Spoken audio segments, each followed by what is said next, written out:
Bueno, para que no se haga tan extenso, vamos a dar inicio a la disertación. ¿Le parece, doctora? Sí, sí, por favor. Bueno, doctora, realmente es un placer presentarla desde la Confederación Odontológica de la República Argentina en la última charla de los webinars que hemos realizado este año para todos los colegas del país, donde, bueno, la doctora Emilce Rivarola nos va a hablar de los trastornos orales potencialmente malignos y cáncer oral, sabiendo ahora que se acerca la fecha justamente donde todas las entidades, círculos, facultades, vamos a hablar todos del cáncer oral, es bueno empezar con esto nosotros. Bueno, la doctora, Bueno, muy bien. le leo el currículum, que es bastante amplio, así que vamos a hacer un breve recorrido sobre él. La doctora Emilia Rivarola es especialista en dermatología, especialista en administración de salud, subespecialidades en dermatopatología y estomatología, magíster en gestión y docencia universitaria, doctora en medicina. Es médica de la planta del Hospital Regional Luis Lacomaggiore. Tiene publicaciones en varios libros. Bueno, es ampliamente reconocida a nivel local y regional. Tiene dos doctorados, dos direcciones de tesis en doctorados, publicaciones en libros. Así que bueno, doctora, un placer tenerla con nosotros y bueno, cuando quiera puede dar inicio. Bueno, les agradezco mucho la invitación. Siempre cuando a uno le invitan a dar una charla, el que más se beneficia es el que da la charla, porque se tienen que poner a estudiar. Y es así. Vamos a compartir la pantalla, no sé si me lo vas a pasar o cómo, porque acá me pone que no está activado. Ahí te comparto el anfitrión. Vamos a silenciar todos los micrófonos y luego al terminar la charla, la doctora responderá a todas las consultas que tenga. Muy bien. Si quieren escribirlas en el chat, mejor para que tengamos luego la lectura de ellos.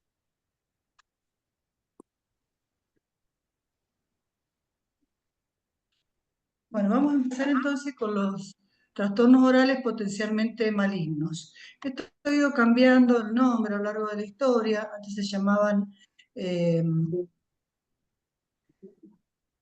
desórdenes potencialmente malignos, lesiones cancerizables. Bueno, pero son siempre las mismas lesiones de toda la historia de cuando cursaban en la facultad. ¿Qué es un trastorno oral potencialmente maligno? Se define como cualquier anormalidad de la mucosa oral que se asocia estadísticamente con un mayor riesgo de desarrollar cáncer oral. La mayoría de los cánceres son precedidos por lesiones visibles no malignas.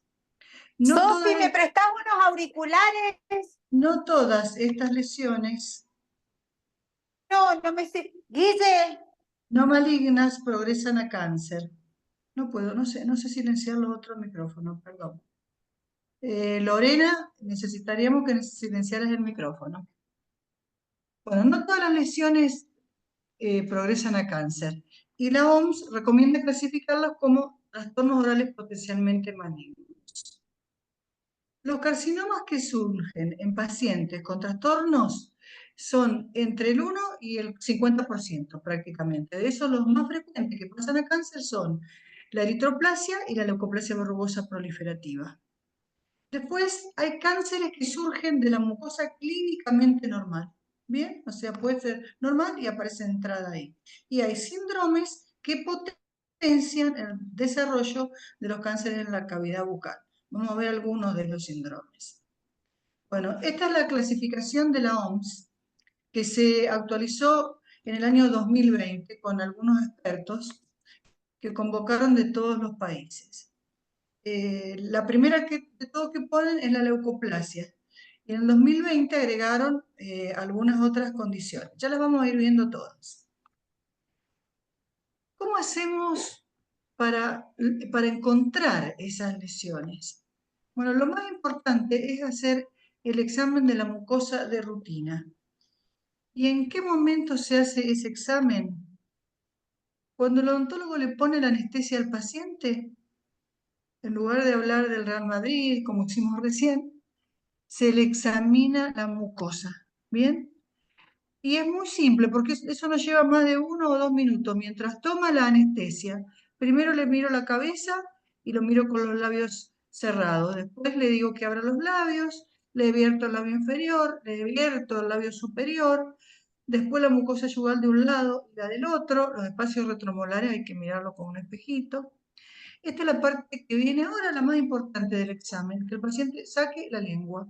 Y le miro el dorso de la lengua y que ponga la lengua para un costado y para el otro. Y le mido los dos bordes, que son los lugares donde más frecuente se encuentra el cáncer de boca. Después de eso miro la cara ventral de lengua y el piso, el paladar y finalmente la orofaringe.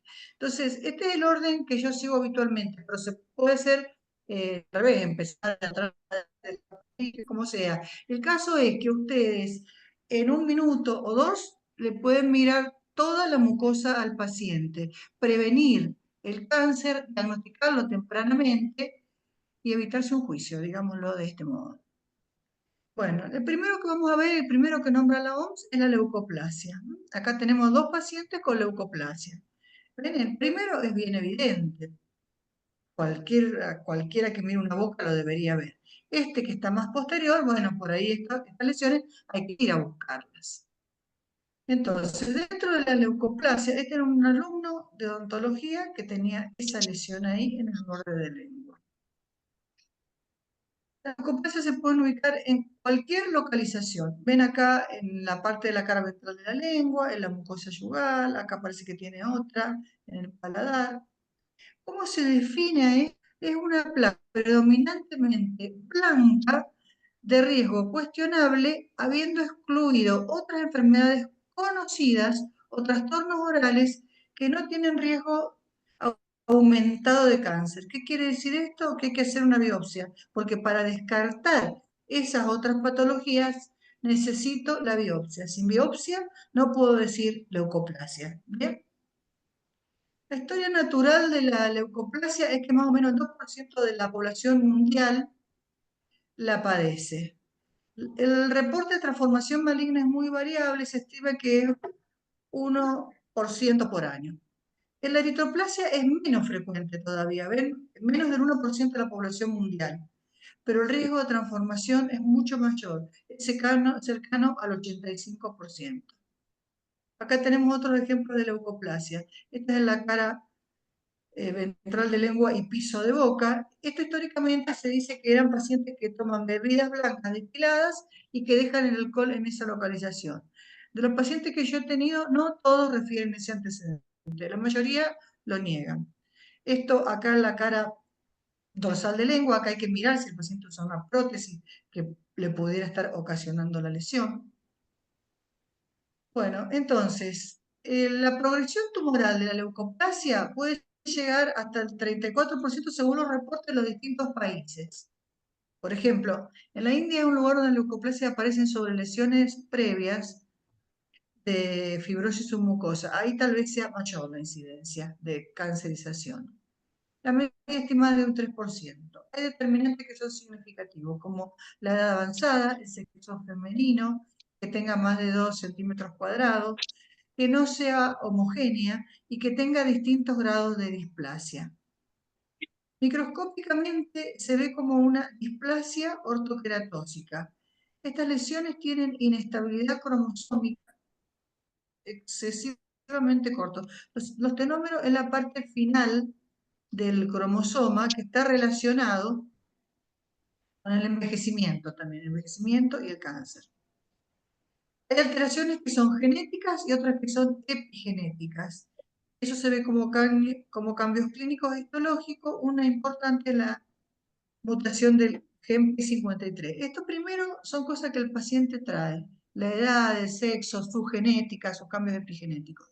Y esto en rojo son los factores sobre los que más frecuentemente podemos actuar, como son el alcohol, el tabaco, el HPV, el trauma, la candidiasis, las bacterias. ¿Bien? Ahí nos vamos, Bueno, acá vemos un paciente, este paciente era un sommelier, que él probaba el vino, se lo dejaba un ratito a la mucosa, y como ven, en la zona donde traumatiza, en la línea alba, se juntan 2 factores, el trauma y el alcohol, y ahí había hecho las lesiones de leucoplasia. ¿Cómo se clasifican las leucoplasias? En homogéneas y no homogéneas. Homogénea es la que es toda blanca, un solo color. Y no homogénea es la que se llama moteada o leucoeritroplasia, o sea que tiene zonas rojas también. Y dentro de las homogéneas hay tres grados. La maculosa, que solo mancha, cambio de color nada más. La queratosis,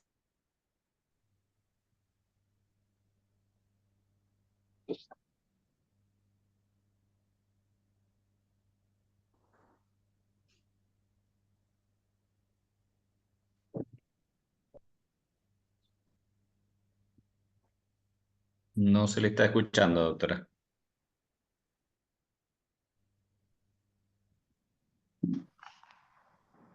Parece que se quedó sin internet.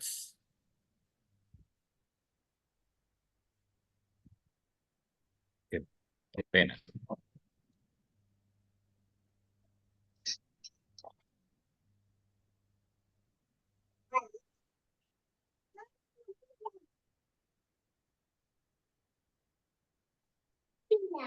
Sí, vení. Mirá, ¿querés ver eso?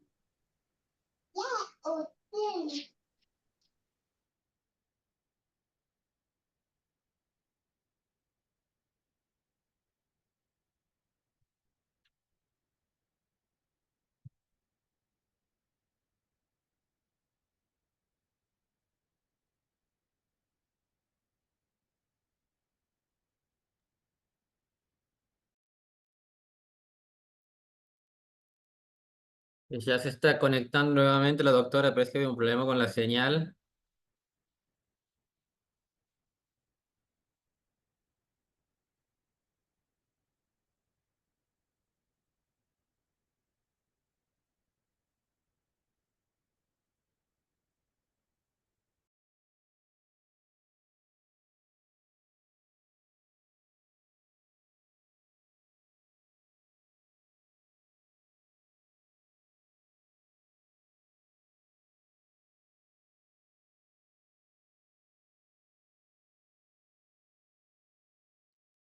Ahí la hago una anfitriona nuevamente, doctora.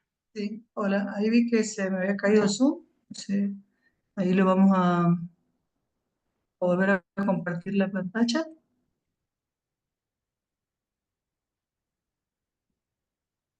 Espere que- Bien.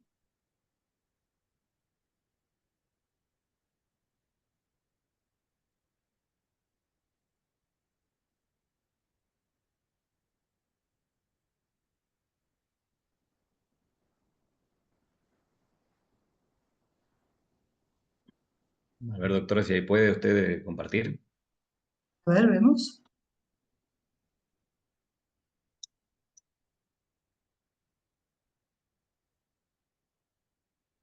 Estábamos ahí, me habían visto hasta acá, esta plaquita de la histología y No, la clínica, no, esa no. ¿no? Hasta anterior, Hasta leucoplasia maculosa. bien.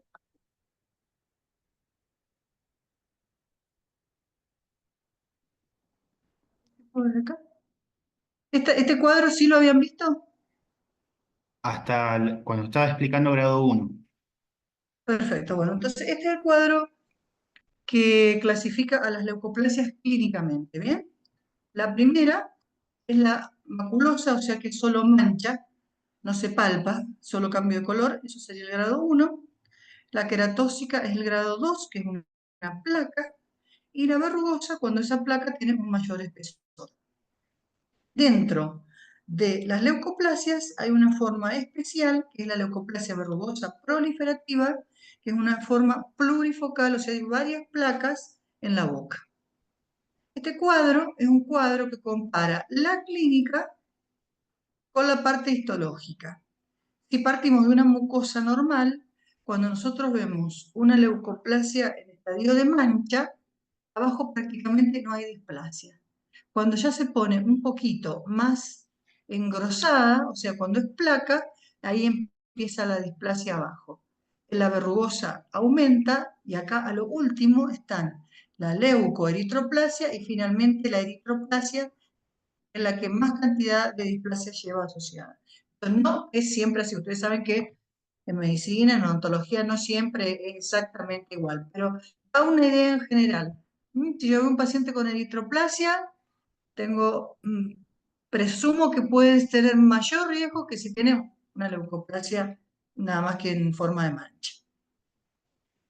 Bueno, dentro de la etiología de la fisopatogenia influyen en la leucoplasia el hábito de fumar, el uso del alcohol, que tiene un efecto sinérgico para desarrollar el cáncer. El acetaldehído es un metabolito del alcohol que la flora bacteriana degrada el alcohol y sale ese metabolito que es cancerígeno. Por eso el uso de enjuagues bucales con alcohol, que todos los de venta libre tienen, o sanguinaria, que es una hierba, no se recomienda. Algunos microorganismos como el de la sífilis y la Candida albicans se han asociado históricamente con esto. El trauma local, a esto se le da cada vez más importancia. El trauma ocasiona lo que se llaman queratosis friccionales, que vendría a ser como en la piel un callo, digamos. ¿Bien? Si yo elimino el trauma, esa plaquita blanca que estoy viendo, a los 15 días, 20 días después del tratamiento odontológico, a lo sumo un mes, se tiene que ir. ¿Bien? Si no, hay que hacer una biopsia. El trauma es una respuesta hiperplásica normal, lo que origina en la mucosa, por eso se ve la mucosa así blanca, o sea, la parte de arriba de la mucosa no tiene vasos, los vasos están en la segunda capa, en el corión. Por eso cuando hay un engrosamiento, eso se ve blanco. Esas queratosis desaparecen al eliminar el trauma. En las zonas edéntulas y en las mucosas yugales, a lo largo de la línea de oclusión, la OMS considera que eso no tiene potencial de malignización. Yo no es que voy a hablar en contra de la OMS, pero nosotros hemos visto carcinomas en las zonas edéntulas, bien en el espacio retromolar. Se los voy a mostrar. El arsénico se considera progresor de las neoplasias en las zonas que hay mucho arsénico en el agua, y la leucoplasia en pacientes no fumadores con antecedentes familiares o personales de cáncer oral, el seguimiento tiene que ser estricto. O sea, no porque no fume quiere decir que no va a pasar a cáncer. Bueno, acá tenemos dos pacientes. Acá tenemos una leucoplasia, que a lo mejor si se le redondean y le desaparecen las lesiones, va a pasar a ser lo que es una queratosis friccional que retrocede. Si persiste, hay que biopsiarlo. Y esta es una paciente que ya fue operada de un cáncer de boca hace como 20 años, más o menos en el 2005, y que siempre le salen leucoplasias en ese borde de la lengua.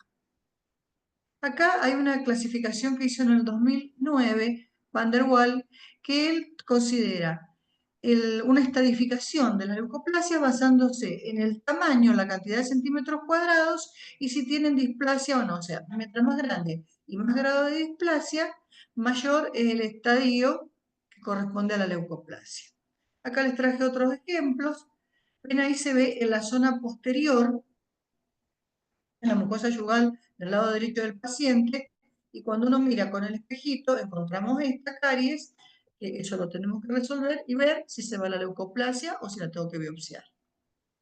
Esta es otra paciente que era muy fumadora y que, bueno, a lo mejor fumaba 3 paquetes por día y como esto ella sabía que estaba asociado, había hecho un gran sacrificio, pero lo mismo seguía fumando un número alto de cigarrillos. La leucoplasia se dice que se ve como lesiones en empedrado. Acá tenemos de esa misma paciente que les acabo de mostrar la histología. Ese engrosamiento se ve como una hiperkeratosis.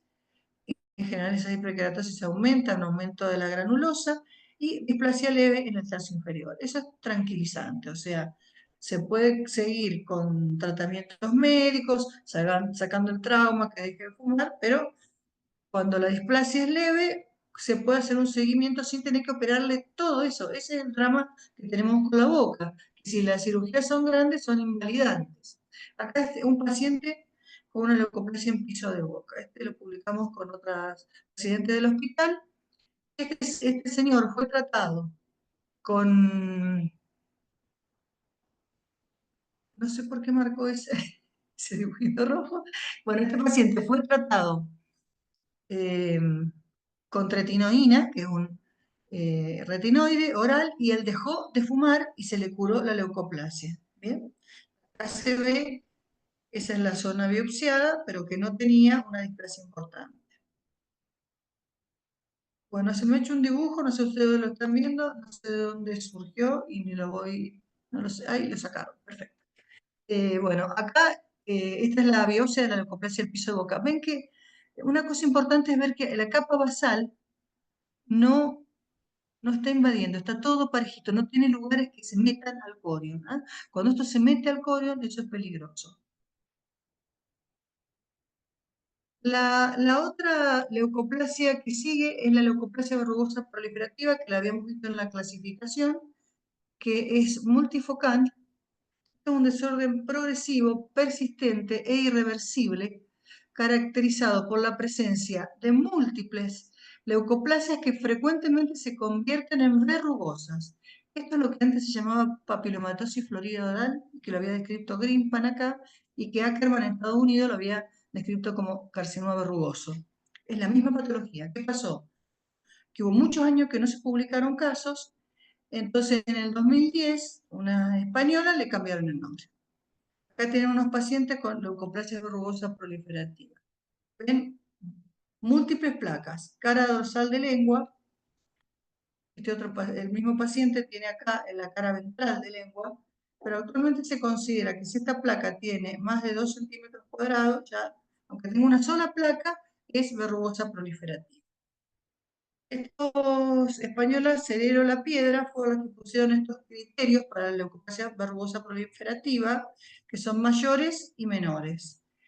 Leucoplasia en más de 2 lugares, presencia de áreas verrugosas, lesiones que se diseminan y engrosan, y hay recurrencia en áreas previas. Criterios menores, la sumatoria tiene que ser más de 3 centímetros, que no sean fumadores, nosotros hemos tenido fumadores con esto, y evolución de más de 5 años. Bueno, uno a veces lo puede diagnosticar antes de que lleguen esos 5 años, por eso se consideran menores. Y en la histología, bueno, es como cualquier otra verruga, como cualquier otra leucoplasia. Hiperkeratosis, hiperplasia verrugosa, y puede pasar a carcinoma verrugoso o espinocelular. Estas son 2 pacientes de hace muchos años, una señora del Hospital Lago Maggiore que de una placa extensa le sobresalía para el lado de la piel, y esta es una señora que tenía 96 años, la trajeron de San Rafael, y los familiares decidieron que no le querían hacer ningún tratamiento, porque a la señora no le molestaba, y bueno, por la edad. Este es un estudio que hicimos donde comparamos con gente del CONICET acá, la expresión de P16 en las patologías bucales. P16 se expresa cuando está el HPV, ¿bien? En nuestro medio, ¿qué vimos? Que tanto los carcinomas como la leucoplasia, las reacciones liquenoides, las lesiones benignas como los papilomas, todas tenían alta expresión de P16. O sea que para nosotros, P16 en nuestro medio no nos sirve para predecir si eso va a pasar a cáncer o no, que es lo que estamos buscando nosotros. Un marcador para ver si esto va a pasar o no va a pasar. Acá ven el P16 y P53, donde ven esta columna clarita es el total de los pacientes en el líquen, y esto es lo que tienen el P16. En la reacción del liquenoide, el total, pero en todas las patologías estaba presente el P16. O sea, que en nuestro medio es muy frecuente P16, que muy probablemente sea expresión de la presencia del HPV en la boca. Determinar HPV en la boca es mucho más caro, por eso no pudimos hacer eso. Bueno, este es un paciente con leucoplasia verrugosa proliferativa. Acá ven una placa en la mucosa yugal y otra placa en la mucosa yugal del otro lado, o sea, del lado derecho y del lado izquierdo. En este paciente se ve esto, esto se llama degeneración reticular de los queratinocitos. Ven que se ve como una red. Esto es un efecto citopático, o sea, que lo hace un virus. Que en este paciente era el HPV, porque a él sí se le pudo hacer la determinación y le dio positivo para HPV de alto riesgo. ¿Bien? Este es el paciente, él había consultado primero porque tenía esa placa resultó en ser un carcinoma, lo operaron, y las otras lesiones eran de la leucoplasia verrugosa proliferativa, pero no pasaron a carcinoma. Esta es la zona que se transformó en carcinoma, acá se ve el epitelio invadiendo.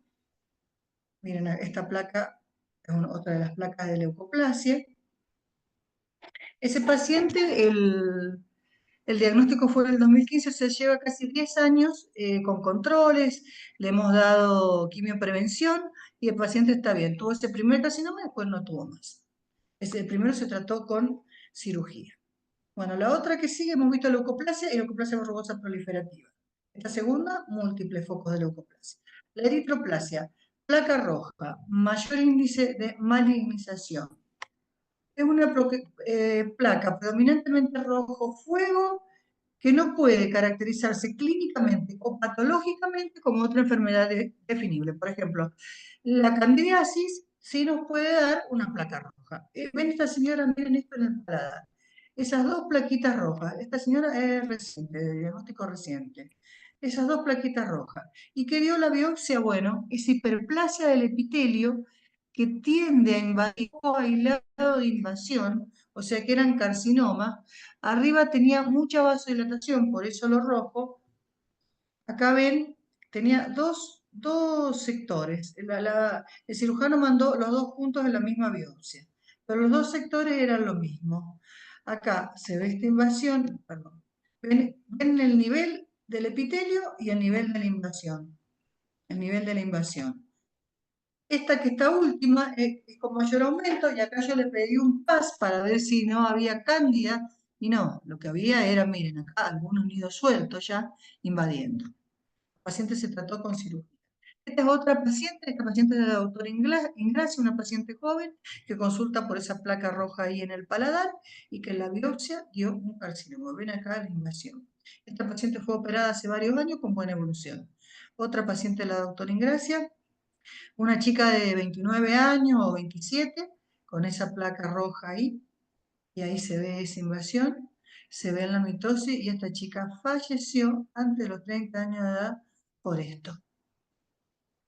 Ahora, otra patología que puede pasar es el líquen oral. Bueno, el líquen es una patología inflamatoria inmune que afecta a la piel y las mucosas. El líquen oral es un subtipo mucoso del líquen rojo plano. Bien, se llama líquen porque se parece a esa planta. Y las lesiones elementales que puede dar el líquen son múltiples. Pápulas, placas, manchas, eritema, atrofia, ampollas, prácticamente todas las lesiones elementales. En un trabajo que hicimos acá, nosotros vimos que era más frecuente en las mujeres y que la edad media era los 61 años. La mayoría de la gente consultaba después de un año de evolución por dolor y que se acompañaba de hipertensión, depresión, diabetes e hipotiroidismo. Esas fueron las patologías más frecuentes asociadas. Estos cuadros están hechos para que vean que tanto los líquenes erosivos como en los no erosivos, la mayoría de los pacientes tenían lesiones múltiples y la mayoría de las lesiones están en las mucosas yugales, derecha e izquierda, más del lado derecho. Bueno, ¿qué es el líquen? Se llama histológicamente reacción tisular liquenoide o dermatitis de interfase a este patrón microscópico donde los linfocitos me atacan a la membrana basal, entonces hay vacuolas en el epitelio y los linfocitos se disponen en banda. Porque esta enfermedad es un ataque autoinmune de los linfocitos T al epitelio. ¿Por qué lo atacan al epitelio? Bueno, eso es lo que se trata de determinar en todos los pacientes y que en general no se logra. Por aloantígenos como la enfermedad de injerto versus huésped, por antígenos como pasa en el lupus, como el RO y el LA, en el Sjögren y en las reacciones liquenoides, no se sabe cuál es el antígeno, por algunos contactantes como el oro o las amalgamas, todas esas cosas pueden desencadenar un líquen. Con respecto a las amalgamas, nosotros vimos en nuestro estudio que no había diferencia significativa entre los pacientes que tenían amalgamas de hacer forma erosiva o no erosiva. O sea, tener amalgama no significaba que tuvieran un cuadro clínico más grave. Y cuando les sacábamos las amalgamas, tampoco tenían mejor progresión, o mejor, no se empeoraba ni se mejoraba la enfermedad comparándola con los que no se sacaban la amalgama. Bueno, muchos remedios, como los antiinflamatorios, los inhibidores de la enzima convertidora, o sea, estos antihipertensivos, la leflunomida, pueden dar reacciones liquenoides. Medicamentos inyectados como las vacunas, las infecciones por virus. Esta es una señora que tiene hepatitis C. ¿Por qué hace ese dibujito del reticulado, el líquen, que es la red de los vasos? ¿Ven? Miren acá los vasos de la señora y acá la red que le hizo el líquen. Bueno, porque van los linfocitos circulando por el vaso y se pegan por moléculas de adhesión a la pared vascular y entonces ahí empiezan a formar la lesión. Bueno, estudiamos nosotros también si hay autoantígenos en los pacientes, nosotros encontramos lo normal, la citoqueratina tiene una distribución normal en los estratos suprabasales o en los estratos basales. En el líquen eso está alterado y eso podría ser que estuviera determinado este ataque inflamatorio autoinmune. Bueno, hay varios subtipos clínicos. El reticular es el típico, el que hace las lesiones lineales. El líquen es lineal. ¿Bien? Siempre que yo, como tiene múltiples lesiones, no sé si lo que tiene es un líquen, busco a ver si encuentro una lesión lineal y eso me ayuda con el diagnóstico. Y hay otros tipos clínicos con pápulas, queratosis, pigmento, atrofia, como lo mostré al principio. Ahora vamos a ir viendo. ¿Ven? Esta es una paciente que tenía una reacción injerto versus huésped y hace una forma reticular. Otra paciente con una forma reticular que se acompañaba de erosiones en encía, ella consultaba porque le dolían mucho las encías. Otra vez la forma reticular. Este es un paciente con una forma reticular que de este lado izquierdo de la lengua hizo carcinoma. Por eso estaba operado y con una hemiglosectomía y le recibió el líquen, no el carcinoma. Esta es una paciente también con esa forma reticular, ven las lineecitas, muy fumadora, entonces tenía también esas manchas pigmentadas. Esta es un líquen atrófico, ven, faltan capas del epitelio, tanto en la boca como en el dorso de lengua. Ojo, ojo con estas formas atróficas, estas formas que se llaman eritematosas, suelen ser más riesgosas de pasar a cáncer. Se considera que a todo hay que controlarlo, pero hay algunas formas que son peores. Es el líquen erosivo, esto le duele mucho al paciente, acá tiene las lesiones lineales y acá tiene la erosión cubierta por la pseudomembrana. O sea, es que casi siempre en estas formas erosivas tenemos las lineecitas que nos ayudan. Y esta es una señora que tiene una forma ampollar de líquen, ven, acá tiene una ampollita. Este era un paciente, papá de una colega del hospital, que tenía estas lesiones en la gíngiva, esto se llama gingivitis descamativa, y que en los lugares donde tenía más placa bacteriana era peor, las lesiones se hacían erosivas o ampollares. ¿Bien? Entonces, a veces el líquen aparece como gingivitis descamativa aislada. Esta es la otra paciente con la gingivitis descamativa, está una odontóloga, una excelente higiene y esa gingivitis descamativa. Y acá les puse un poquito de la histología, pero que básicamente son dos cosas. Uno, los linfocitos en banda. Dos, que me están atacando a la mucosa que tiene la vacuolización basal. Acá una foto más de cerca, acá el epitelio, la zona de vacuolización, los linfocitos en banda. Ese ataque de los linfocitos determina no solo la vacuolización de la basal, sino apoptosis de los queratinocitos, que son esos que se ven así más rosaditos. Otras cosas que se suelen ver son formas pigmentadas del líquen oral, donde nosotros vemos los melanomas. ¿Bien? Bueno, ¿qué le tengo que pedir a un paciente con un líquen oral? El hemograma, la eritrosedimentación, la glucemia, la uremia. O sea, estas son analíticas de rutina que ya vimos que se asociaba más con diabetes, que hay que pedirlo. Los virus, el virus de la hepatitis C, el virus de la hepatitis B, y el virus del herpes simple, la cándida y el herpes hay que tenerlos controlados para evitar las recaídas, y si aparecen úlceras, biopsiar. El líquen no solo afecta a la boca, sino que tiene afectaciones extraorales, cutáneas, en la uña, pelos, genitales, mucosas. Miren, esta es una paciente con lesiones orales y con eso en la uña. Y esta es una señora que mandaron de ginecología que tenía esa lesión oral, erosiva, que le dolía, pero que la señora tenía un cáncer en los genitales sobre una placa de líquen. Esto es un esquema que hicimos nosotros para ver la evolución, para saber si el paciente se mejoraba o no, donde se considera qué grado de afectación tiene cada sector de la boca, porque a lo mejor se nos mejoraba el piso, pero se nos empeoraba el labio superior. Entonces, siguiendo este esquema, uno puede ver cómo evoluciona. Acá les muestro esta paciente en el primer control, ven, tienen erosión acá, placa, erosión. Y después del tratamiento, la paciente haya mejorado en los 3 lugares. Eso es el líquen oral clásico, lo que hemos hablado. Esto se sobrepone mucho con lo que se llaman reacciones liquenoides. No hay una división franca entre líquen y liquenoide.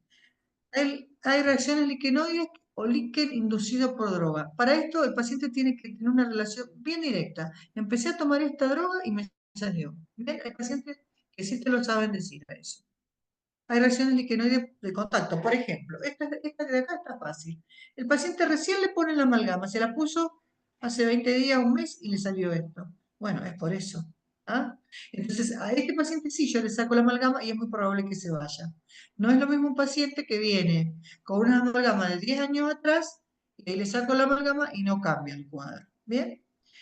Y esta es una mujer que le dieron leflunomida, hizo eso, y esta es la reacción injerto versus huésped. Esta es una paciente trasplantada en médula ósea que hizo esta reacción. Esto hay que saberlo reconocer, porque el hematólogo generalmente son en pacientes trasplantados en médula. Le tiene que subir la inmunosupresión, porque si no, esto se acompaña de cuadros digestivos y hepáticos que pueden agravar la condición del paciente. Acá tienen varios, estos son otros pacientes con injerto de su huésped, que se ve como se ve un líquen. Yo a veces digo que, como llevo tantos años en la profesión, hace varios años no se sabía la causa de la etiología del líquen, y cuando empezaron esta reacción de injerto de su huésped, ahí se empezó a comentar, ¿vieron que los trasplantados salen líquen? Debe ser autoinmune. Bien, este es un chico, también con trasplante de médula ósea, con esa úlcera crónica en el labio, y que adentro de la boca también tenía este cuadro como el liquenoide. Una reacción liquenoide injerto de su huésped. El mismo paciente, ¿bien? Esto si tiene una evolución, esto hay que biopsiarlo, sacarlo, operarlo, porque todos sabemos que el líquen y el liquenoide pasan espino. Este es un estudio que hicimos en el hospital, retrospectivo de 12 años, con varias de las residentes, donde vimos en las biopsias que decían si era líquen o si era liquenoide, y lo comparamos con la progresión espinocelular. Tanto en los grupos de que tenían líquen como los que tenían el liquenoide, tuvimos cánceres y no encontramos diferencia significativa entre los dos grupos. Entonces, la OMS en 2021 dice que también los pacientes que estén diagnosticados como reacciones liquenoides, entre ellos injerto versus huésped, también hay que considerarlo potencialmente maligno. Acá tenemos unos ejemplos de pacientes que tuvieron líquen y hicieron carcinoma. Esta es una familiar de una colega, líquen de acá y del otro lado líquen y el espinocelular. ¿Cómo trato a un paciente con líquen? Siempre, siempre en todas las cosas de estomatología, lo primero, descontaminar. ¿Por qué? Porque quito la inflamación. Entonces disminuyo la patología. Lo periodontal es muy importante siempre acá. El paciente tiene que tener una buena higiene y un buen tratamiento periodontal. Quitar el trauma, si hay una cúspide que esté eh, provocando el trauma o una amalgama desbordante, lo que sea, tratarlo. Ver los hábitos, para ver si los pacientes se mordisquean y en esa zona tienen peor. Los corticoides locales sirven para el líquen porque actúan matando linfocitos, digamos. ¿Bien? Se pueden usar cubetas de acrílico para disminuir el trauma, los antioxidantes locales y tratamientos sistémicos. Dentro de los potencialmente malignos nos queda ahora labio, que la OMS lo había sacado de los odontólogos, pero pasa a cáncer. Por eso lo vamos a ver en esta clase. O sea, no es frecuente que un paciente con un cáncer de labio consulte a un odontólogo, pero el odontólogo lo tiene que conocer porque siempre examina cabeza y cuello. Tenemos dos cosas provocadas por el daño solar. Una son las queratosis actínicas, que son las lesiones en la piel, y la queilitis actínica, que es el mismo daño solar en el labio. O sea, es un desorden que resulta del daño solar y afecta áreas expuestas. Los labios, más comúnmente el labio inferior, y presenta zonas de atrofia y erosiones. Se relaciona con la exposición acumulada de luz solar, por eso es que es importante la protección solar en los niños, porque desde ahí empieza la acumulación. Es más frecuente en hombres, sobre todo por el que trabajan al sol o por hacen deportes al aire libre, etc. La queratosis clínica, la de piel, el 1% pasa espino. En vez de la de labio, hasta el 10% pasa carcinoma. Y cuando pasa carcinoma, hace más metástasis la del labio que la de la piel. Los pacientes receptores de trasplante de órganos sólidos tienen más riesgo de tener estos cánceres. Por eso tienen que cuidar mucho, tener protección solar buena. ¿Por qué? Porque al tener un órgano trasplantado, el paciente tiene disminuida su inmunidad, le dan inmunosupresores para que no rechace el órgano, pero tampoco se puede defender bien contra los cánceres. Acá tenemos dos formas de quelitis actínica. Una forma queratósica, que están aumentados los pliegues de los labios, y una forma erosiva, cuando el tejido está atrófico. Este era un paciente que trabajaba en la viña y tenía esa quelitis actínica, que lo que nota uno es que se pierde la unión entre la semimucosa y la mucosa. Se invierte el labio porque se ha perdido el tejido elástico. Acá tenemos otro paciente más. Y esto es lo que se ve en la histología. Displasia del epitelio y todo ese daño solar en la dermis. Y acá tenemos pacientes que tenían quelitis actínica y que pasaron a carcinoma. O sea, el paciente tiene eso engrosado o lo tiene que por ahí se le erosiona, pero si sobre eso a mí me aparece una lesión ulcerativa que persiste, que la palpo, el cáncer de boca se diagnostica palpando, la palpo y está más dura, biopsiar. O acá, en vez de estar ulcerativa, es una lesión más queratósica, ¿bien? Con quelitis que pasaron a espinocelular. Bueno, estas lesiones que siguen de la OMS, lesiones en paladar de fumar invertido, no las tenemos en nuestro medio. Cuando fuman con el cigarrillo para adentro, el paladar se pone queratóxico o eritematoso. Lo que sí vemos a veces son las palatititis nicotínicas, el paladar más queratóxico con los puntitos rojitos donde se invocan las glándulas salivales menores, pero que esto la OMS considera que no tiene mayor riesgo, o sea, no está dentro de los DPM, de los TOPM. El lupus es una enfermedad que puede pasar, el lupus te puede afectar piel y mucosa o todo el cuerpo. Este es el lupus clásico crónico discoide, que es solo de piel, y cuando afecta a las mucosas, como el subagudo o el agudo o sistémico, puede pasar a espino. Ya vimos las lesiones orales liquenoides y Hurtado-Weber, pero vamos a ver. Estas la agregaron hace poco en la OMS, la liquenoides y el injerto con su huésped. Y estas como que no las sacaron, pero dijeron que no hay suficiente evidencia. Dentro de eso está la epidermolisis ampollar. Este es un paciente del Hospital Lago Maggiore, que lo veíamos con la doctora Morgante, una epidermolisis ampollar, que cada ampolla que va teniendo le va dejando una cicatriz, y por ejemplo la lengua ya tenía una microglosia más chiquita por esas cicatrices retráctiles. La candidiasis crónica hipertrófica. Este es un paciente fumador y con cándida. Se juntan los dos factores y ven que hace como una lesión moteada. Eso es por la presencia de la cándida. Entonces yo siempre digo muy simple, uno le trae la cándida, si al mes se curó, es que no fuma más. Si al mes está mejor, se tomó el remedio, pero sigue fumando. Y bueno, y después hay algunos síndromes que pueden potenciar el desarrollo de cáncer en la boca. Esta es la anemia de Fanconi. Estos son chicos que tienen muchas fracturas en el ADN, entonces generan cánceres, hay que controlarlos bien de cerca. Ahora, como están los fibroscopios, que los otorrinos le pueden ver bien por dentro, la orofaringe especialmente, se puede hacer un mejor seguimiento. Y generalmente lo que tienen son aftas o úlceras orales. Ven acá tienen. Bueno, y hay otro síndrome que da muchas pápulas en la piel, triquilemomas, que son unos tumores del pelo, y se asocia con mayor incidencia de cáncer. Esta paciente hizo ese síndrome, que es por alteración de un gen, el PTEN, pero ella no es que nació con eso, sino que tomaba estadrón quimioterápico y le hizo el síndrome. Entonces, tener en cuenta siempre el tema de los factores sobre los que podemos actuar más fácilmente que en las otras cosas, que son el alcohol, el HPV, el tabaco. El HPV actualmente se le da mucha más importancia para el orofaringio, no para el cáncer oral.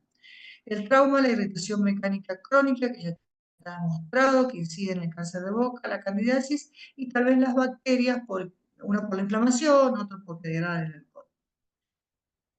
¿Qué podemos hacer? Ustedes ya les he mostrado que nosotros hemos hecho investigación, buscamos el marcador como lo ha hecho todo el mundo que se dedique a investigar el cáncer de boca. Todavía no se ha encontrado el marcador. Lo único que hay que hacer es examen de rutina de la mucosa de la boca mientras actúa la anestesia. Bueno, con esto yo doy por terminar mi primera parte de trastornos orales potencialmente malignos. Y, y tengo para hablarles de cáncer ahora, pero no sé si alguien quiere hacer alguna pregunta, un comentario. Si alguien quiere hacer alguna pregunta, puede abrir el micrófono y consultarle a la doctora. Excelente disertación hasta el momento. Muy claro, muy conciso.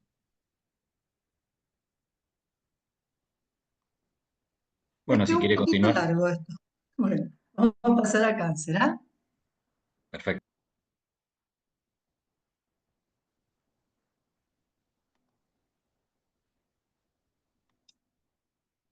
Cáncer oral. Esta es la distribución que tiene en el mundo el cáncer oral, como que en todos los países existe.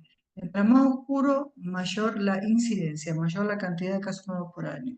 Yo sospecho mucho de que lo que pasa es que hay un subregistro. Por ejemplo, que Bolivia no tiene cáncer de boca, lo dudo seriamente. Los países de África, bien, puede haber un subregistro. Es mayor la incidencia, o sea, el número de casos nuevos por año, o la probabilidad de un individuo de tener el cáncer en los varones que en las mujeres. Esta es una lista de la Organización Mundial de la Salud del orden de todos los cánceres. ¿Ven? El primero es el de pulmón, el segundo es el de cáncer de mama, etc. Pero yo les he marcado esto porque el 16 en orden de aparición, de frecuencia en el mundo, es el de boca. Y el 17 el melanoma.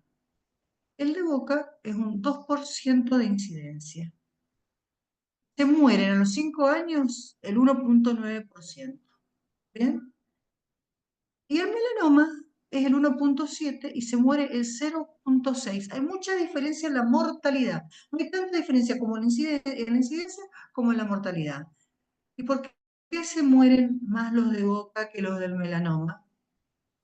Y bueno, yo creo que porque en melanoma se han hecho muchas campañas de educación, que la gente consulta por los lunares, que se actúa tempranamente, y en boca muchas veces llegamos tarde. Aunque se están haciendo esfuerzos y tal vez estemos un poco diagnosticando más tempranamente, porque diagnosticamos muchos trastornos orales potencialmente malignos, etc.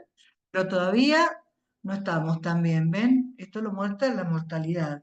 O sea que hay que seguir mirando en la boca a todos los pacientes y tener esa constancia para lograr bajar la mortalidad, porque mientras más temprano el estadio, más precoz el diagnóstico, mejor la sobrevida.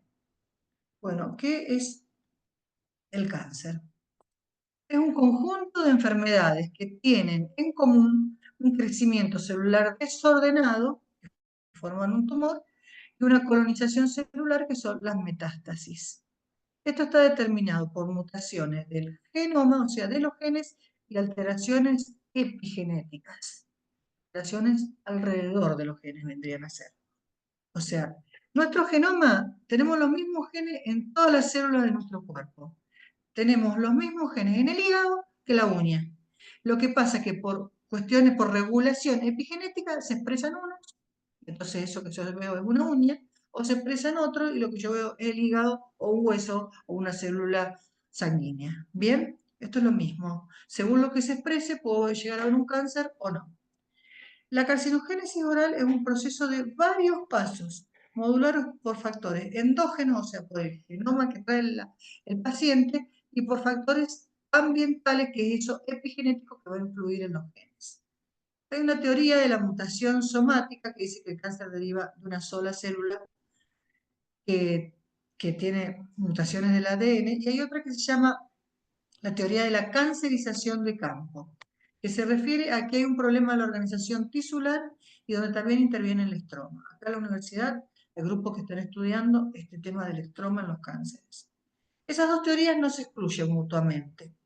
La segunda teoría va teniendo cada vez más aceptación. Y se dice que un campo cancerizable tiene desde donde el cáncer le sacaron al paciente 7 centímetros alrededor.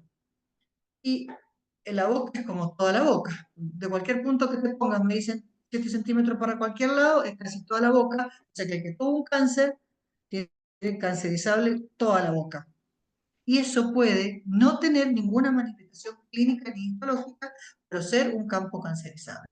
Miren, acá les puse un ejemplo de un paciente que a lo mejor vendría de una mutación única de una sola célula, no se sabe. Y esta es una paciente a la que uno tiene que considerar que puede tener esto del campo cancerizable. Es una paciente que no fuma, no toma alcohol, pero que se había hecho una cirugía estética del labio inferior hace varios años. Y ella tiene una mordida cerrada en la que se clava el labio acá. Y acá había hecho un espino celular. Le operan el espino celular y le aparece esta leucoplasia. ¿Bien? Bueno, después la paciente estuvo en tratamiento con retinoides, le disminuyó, pero ella, ven, ahí dejó el retinoide, le volvió a aparecer, pero tiene toda la mucosa comprometida. ¿Ven? Las dos mucosas yugales, todo el resto de la boca, y la biopsia le da que ella tiene un líquen oral. Bueno, ahora está mejor porque está con los retinoides, pero esto hay que tener mucho cuidado. El que ya tuvo un cáncer, hay que seguirlo muy de cerca, y tiene otros trastornos potencialmente malignos, como el caso de la paciente que tiene un líquen.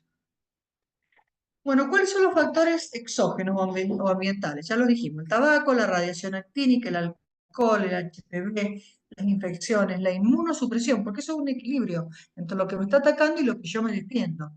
Las deficiencias nutricionales, por ejemplo, en la edad, el paciente va bajando su capacidad de defenderse, está más inmunosuprimido.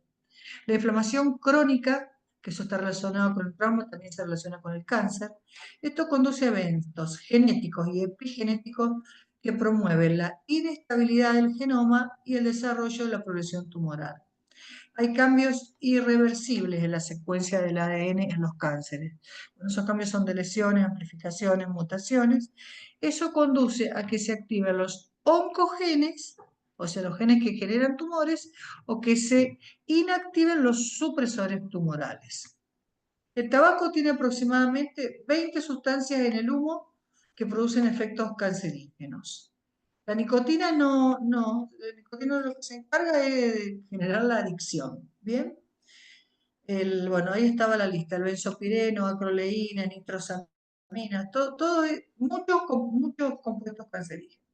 Acá tenemos, les he mostrado algunos pacientes con cáncer oral para que no se les escape si ven alguno, aunque sea chiquito, aunque sea inicial, que sería lo ideal. Biopsiar eso, lo inicial, ¿ven? Esto trata más intenso.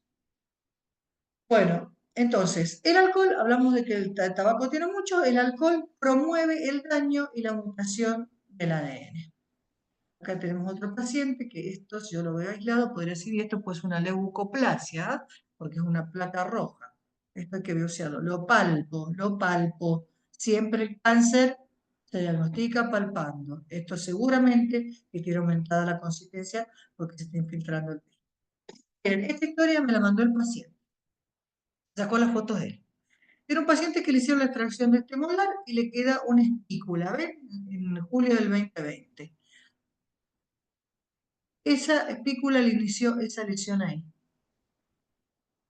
En mayo 2020, en mayo del 21, menos de un año, tenía esta lesión, iniciada por la espícula, postquirúrgica.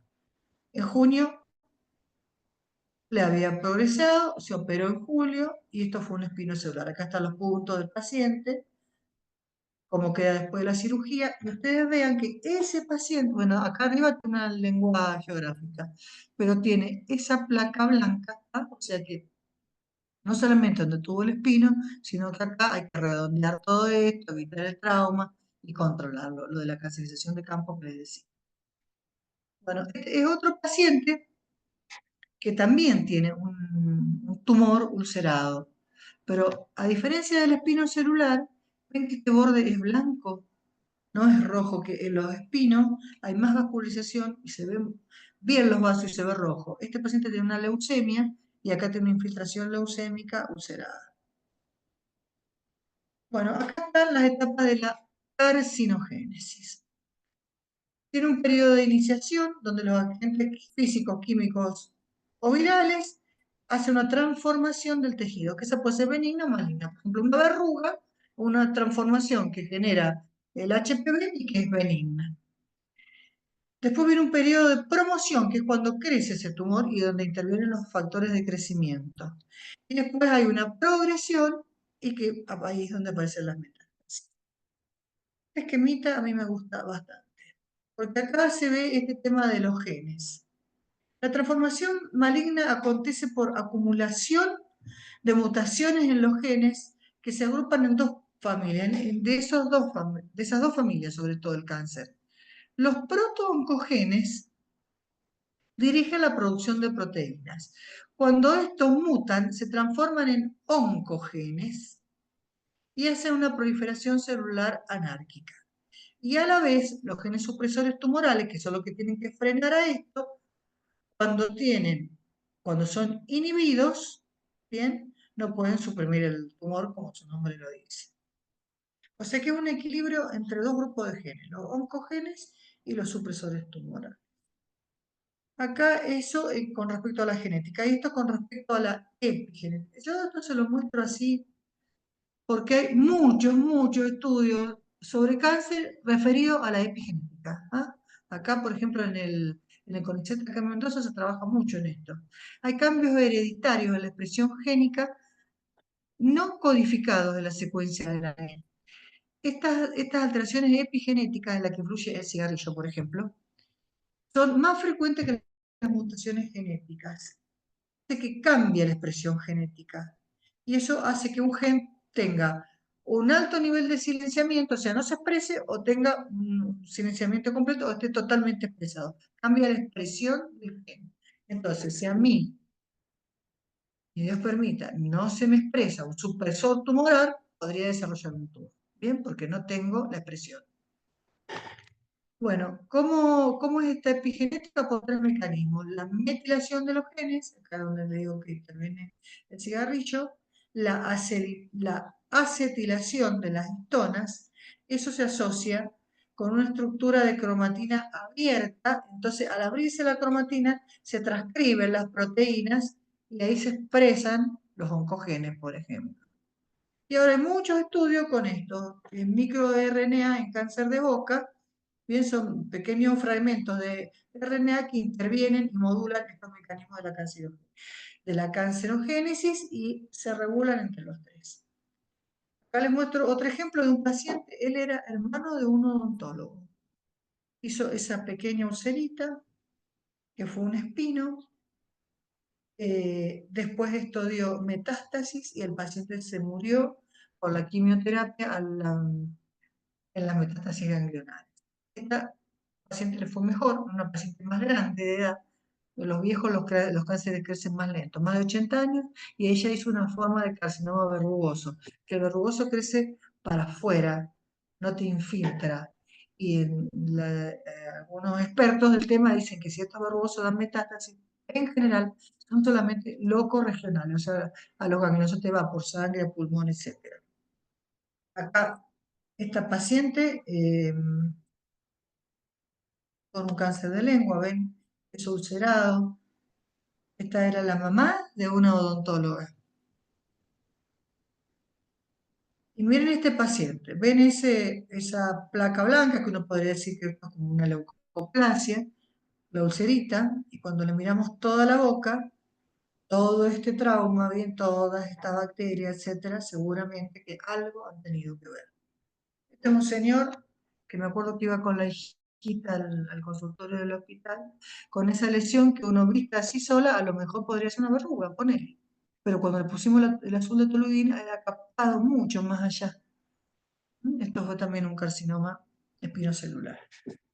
Bueno, acá les traje este gráfico que se llama ¿qué son los campos premalignos? Los campos premalignos es una expresión genética, ¿bien?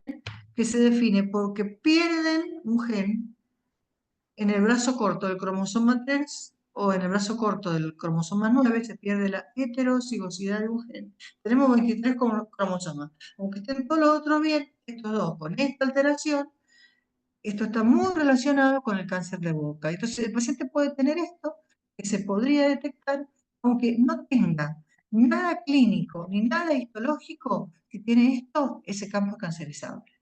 ¿Bien?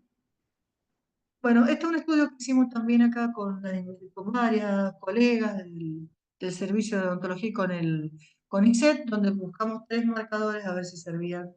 No, nos dijo que no, ya les he dicho todos los marcadores, ninguno se llega a la conclusión.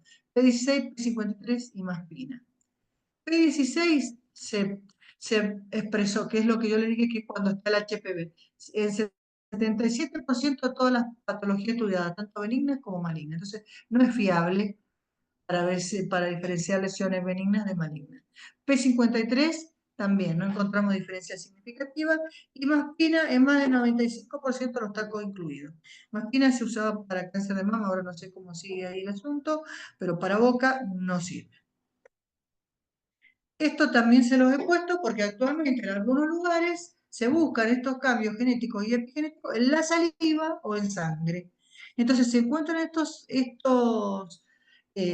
hallazgos en un paciente que ya tuvo cáncer, puede significar que esté con una metástasis. ¿Bien? Entonces, los que tenían algunos de estos genes que buscaron, 24% de los que le dio positivo hicieron metástasis, 3% de los negativos las hicieron, o sea, por la mayoría de los positivos hacen, ¿bien? O sea, esto es como lo que se viene, que la determinación se puede hacer sin ser invasivo con el paciente, sin saliva. Acá les he marcado algunos genes que están relacionados con el cáncer de boca, ¿bien? Muchísimo. Bueno, y el tema del HPV. En un metaanálisis se demostró que el HPV de alto riesgo está presente más frecuentemente en los trastornos orales potencialmente malignos y más aún en el cáncer de la mucosa bucal. Este subgrupo de tumores tiene una alta inestabilidad genómica por disregulación de estas oncoproteínas, E6 y E3. Esas degradan el P53, que es el guardián del genoma, y aumentan el P16, que es lo que les decía que marcamos nosotros. De todo modo, en boca, no se le da tanta importancia al HPV. Sí, en el orofaringio, donde el que tiene HPV positivo tiene más respuesta a la radioterapia, por ejemplo. En boca no rige eso. Entonces, conclusiones sobre oncología molecular. Los progresos en el campo de la oncología molecular son rápidos, tienen relevancia clínica potencial en el diagnóstico, estadificación, seguimiento y potencial como diana terapéutica. La habilidad de determinar el patrón de hipermetilación en el tejido tumoral y en el ADN circulante tiene una aplicación clínica potencial en el diagnóstico temprano y la vigilancia. Y las invasiones buscan avanzar diagnósticos en estadio molecular. O sea, primero los cambios son moleculares, después son microscópicos o histológicos y después son clínicos. Nosotros deberíamos, o sea, lo que se trata es de llegar a diagnosticar en la etapa molecular. ¿Bien? ¿Dónde está el cambio? Como eso que yo le decía, la pérdida de heterocigosidad en el cromosoma 9, para que ese paciente pueda prevenir y que no pase a cáncer. Estas son las características de la carcinogénesis, potencial replicativo ilimitado, autosuficiencia de las señales, se forman sus propias señales de crecimiento, los cánceres, insensibilidad a las señales de inhibición, de crecimiento, evasión de la apoptosis, o sea, de la muerte celular, defecto de la reparación del ADN, angiogénesis, se aumenta. Por ejemplo, ahora hay drogas que actúan en la angiogénesis y inhibiendo la angiogénesis ha mejorado, por ejemplo, el pronóstico del melanoma. Invasión y metástasis, evasión de la respuesta inmune. Esta es la clasificación. Una vez que el paciente uno llegó al diagnóstico, bueno, tiene un cáncer, según el tamaño, según si no invade, se llama carcinoma in situ. Y si invade, según el tamaño, es la clasificación en tumor 1, 2 y 3. Antes se usaba solamente el tamaño, pero ahora también se mide la invasión microscópica. O sea, si microscópicamente hay una invasión de menos de 5 milímetros, corresponde a uno de estos estados. Estos estados se relacionan después con el tratamiento que hay que darle al paciente. Si tiene el mismo tamaño el tumor, pero ya tiene una invasión de hasta 10 milímetros o más de 10 milímetros, va aumentando el estadio. ¿Bien? Y después, bueno, si está comprometido el estadio, depende del tumor, de la metástasis en ganglio y de la metástasis a distancia. Segundo, disculpe.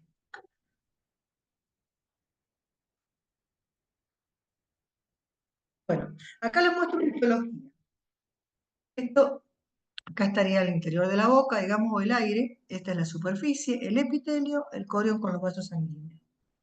Esto tiene que llegar normalmente a toda la misma altura. Cuando ya algo se mete, esto está invadiendo. Esto es un cáncer.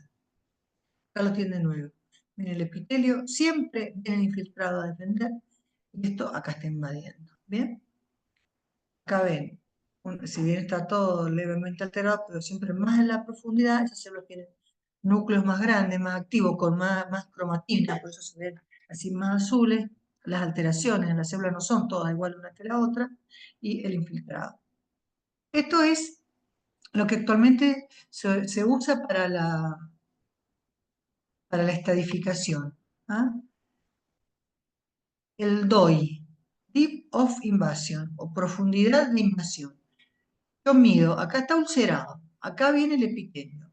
Lo normal es que me llegue hasta acá. Ahí se traza una línea y de ahí para abajo mido hasta donde me llega. Entonces, este DOI puede ser de 1 milímetro, 2 milímetros, 5 milímetros, menos de 1 milímetro, etc. Eso es lo que determina el pronóstico.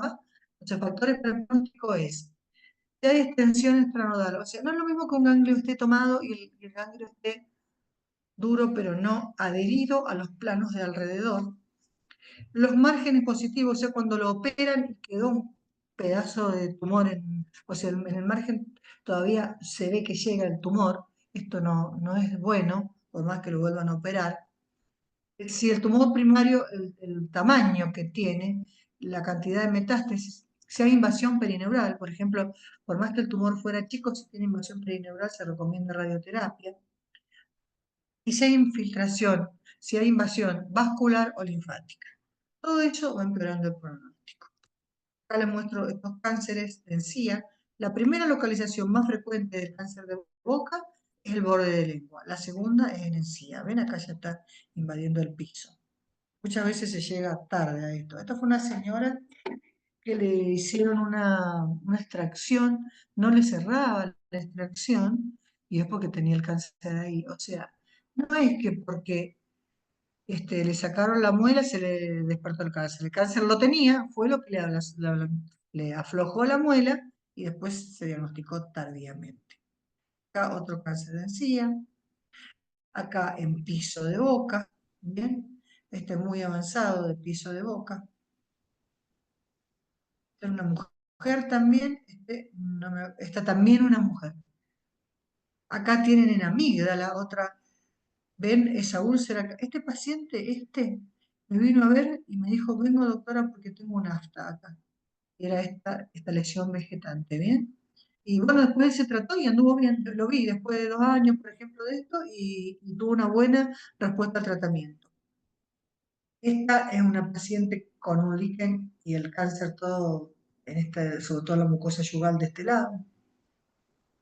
Este es un paciente que tenía un líquen, era muy fumador, un ingeniero, Y este es el que yo le digo, le apareció el cáncer en el espacio retromolar, donde según la OMS, si el paciente tiene un callo ahí porque mastica, qué sé yo, una queratosis, no pasa. A él le pasó y él se murió de esto.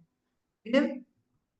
Esta es una señora con esa úlcera en el piso de boca y en la biopsia se veía que tenía un líquen y bueno, mucho no se ve el líquen acá, pero la biopsia daba espino y líquen.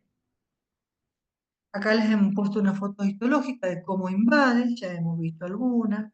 Esto es una perla córnea que se llama esa célula aislada invadiendo. ¿Ah? Ven acá viene todo el tejido macizo y acá se mete en aislada y el infiltrado dependiendo. Y esta es una señora, esta señora tiene un cáncer de mama. Es la misma que les mostré la otra parte de la clase.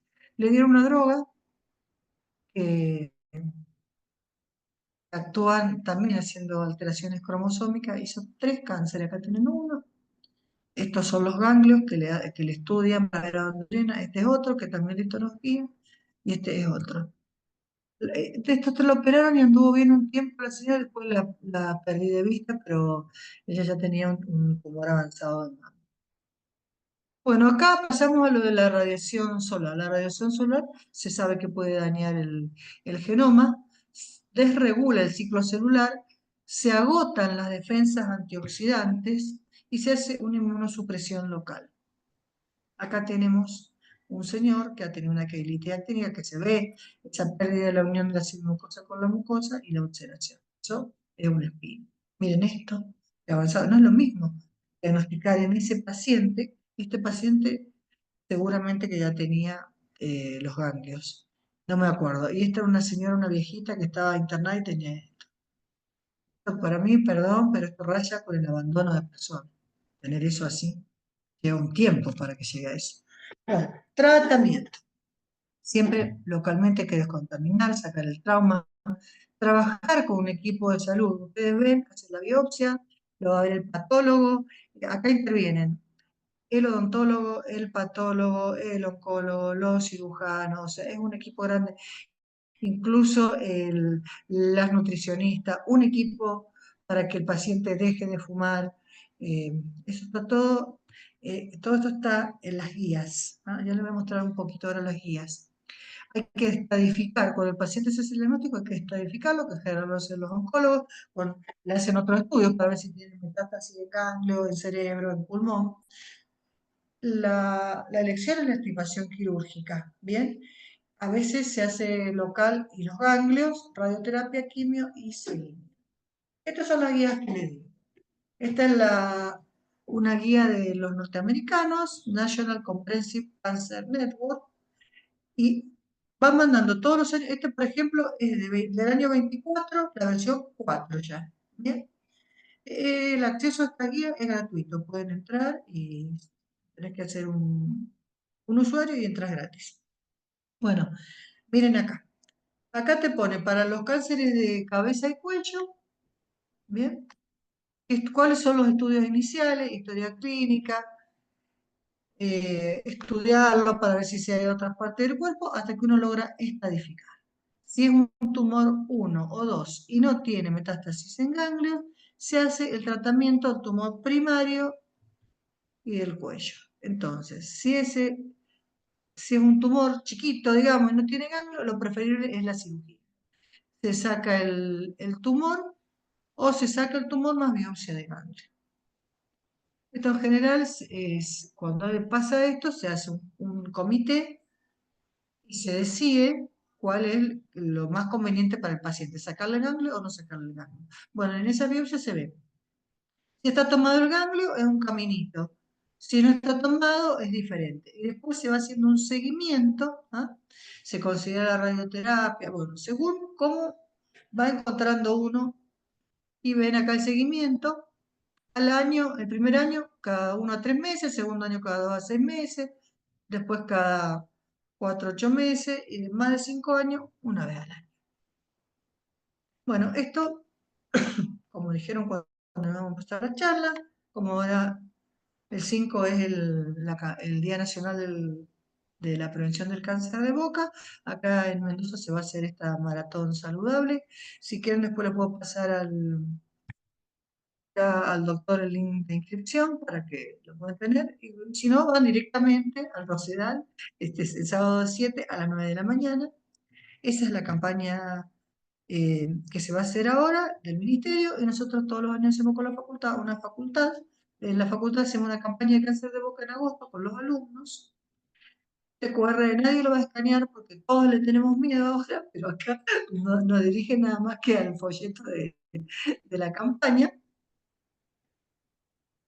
Y lo que nosotros hacemos es decirle a los pacientes, le damos este folletito o con el QR se escanea este folleto, de que igual que nosotros le hacemos el examen, que le miramos como le dije al inicio, labio cerrado, labio superior, inferior, la parte mucosa, las mucosas yugales, lengua, dorso, los dos lados, piso, paladar, así el paciente una vez por mes se tiene que mirar la boca, y es el modo que vamos a poder nosotros avanzar y tener todo diagnóstico temprano, como pasó, por ejemplo, con el melanoma y como pasó con el cáncer de mama. Yo hace unos añitos, cuando era alumna de medicina, el cáncer de mama se diagnosticaba cuando le sacaba el pezón, cuando tenía el hundido el pecho, bueno, y ahora se diagnostica en estadios tempranos, ¿bien? Nosotros esto lo tenemos a la vista, esto lo tenemos que buscar, mirar y palpar y actuar en consecuencia. Y bueno, los pacientes tienen que saber, si ustedes le preguntan a sus pacientes, van a ver que hay gente que tiene os de 410, por decirlo de este modo, y no saben que existe el cáncer de boca. Eso no es culpa del paciente, eso es culpa de debemos educar para la salud. Preferible prevenir que lamentar. Bueno, esto es todo lo que les he preparado para decirle, quedo a su disposición. Bueno, muchas gracias, doctora. La verdad que es cierto, muchas veces el paciente concurre al consultorio simplemente por un dolor de muelas, y los odontólogos por ahí solamente vamos al dolor de muelas, pero no revisamos el resto de la boca. También somos culpables de eso. Bueno, no sé si hay Yo, alguna... perdón, voy a decir una cosita más. Yo soy Sí. médica y a mí me cuesta ver los dientes. Yo voy y miro la mucosa, ¿viste? Me cuesta ver los dientes. Y eso que estoy en esto. Y por eso comprendo que a los odontólogos les cuesta ver la mucosa. Y yo porque hago estomatología, pero los colegas que no hacen estomatología, no ven, tienen una úlcera ahí y no ven que el diente le está pinchando. ¿Me entendés? La cosa, o Claro, sea, que es como un mal común compartido. Bueno, pero hay que irse educando, uno se va. nunca es tarde para cambiar. Bien. Bueno, perfecto. No sé si hay alguna consulta. Recuerden que esta charla va a quedar grabada en el canal de la Confederación para que la puedan volver a ver y recordar. Ha sido una charla, como recién dije, muy amena. Si bien el tema por ahí no es de los que la mayoría de los odontólogos les gusta ver, pero es un tema muy, muy interesante y que estamos tan cercanos ahora a la fecha y que, bueno, que tiene un avance rápido de la enfermedad, por lo cual, como decía la doctora, la vista prematura y el ojo clínico es lo que puede llegar a salvar una vida. Bueno, les agradezco esta oportunidad y les encargo eso. Mírenle la mucosa a los pacientes que se van a hacer un bien a ustedes y a ellos. Y otra cosa que yo siempre digo, los pacientes no son tontos, se dan cuenta, te dicen, ay, usted sabe que el doctor me miró toda la boca. Ujú. Es cierto. Es un minuto Muy más bien. y puede ser Y mucho, muy sí, saludable. y te deja mucho reír. Exacto. Muy bien, los Bueno, saludo a muchísimas gracias. todos. Que estén muy Gracias, bien, ha doctora, sido un gusto gracias. para mí Que compartir estén este muy rato. bien. Hasta luego, gracias. ¿No he leído los mensajitos? Bien, Son todos mensajes de agradecimiento, que ha sido una excelente charla, así que, pero no hay consulta. muy bien. Me siento Ha sido agradecida. Estén muy más que bien. clara entonces. Bueno, buenas noches a Bueno, todos. gracias, Chao, buenas chao. noches. Buenas noches a todos.